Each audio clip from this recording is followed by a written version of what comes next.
So we're in Psalm 120 today, which is the first of a group of psalms called the Songs of Ascent. And what these Songs of Ascent are largely are cries for divine protection, for God's covering amidst pretty hostile situations. So they often invoke strong emotions. Psalm 120 is a classic case of this. There's a debate as to whether this psalm is a lament or a psalm of thanksgiving. Again, I'm not clever enough to work that out. But what you have is, in verse 1, the psalmist remembering a time when God was faithful.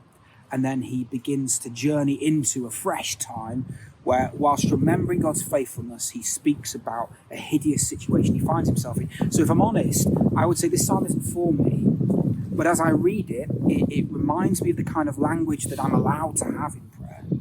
And it also encourages me to pray for two particularly vulnerable groups of people. So should we give this a whirl? This is Psalm 120.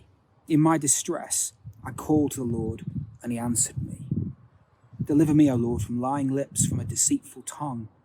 What shall be given to you, and what more shall be done to you, deceitful tongue?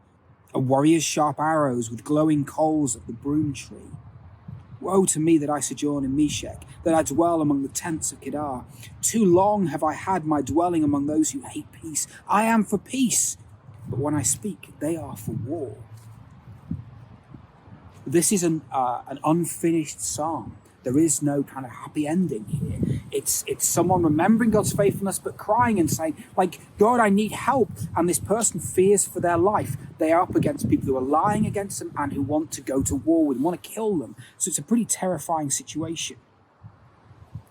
What does it speak to us about our prayer lives?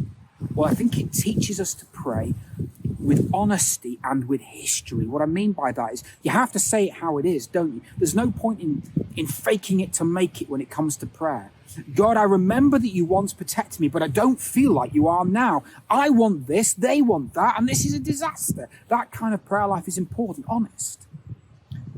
But with history, I remember that you're faithful.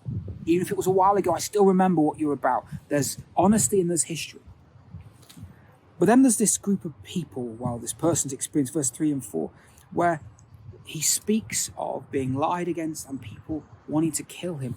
I don't know what that's about, but I do know there are people for whom today is not a day where they're sat in the corner of the garden, but today is a day where they fear for their lives, where they wake up and the bombs are exploding around. I think of the children in Yemen.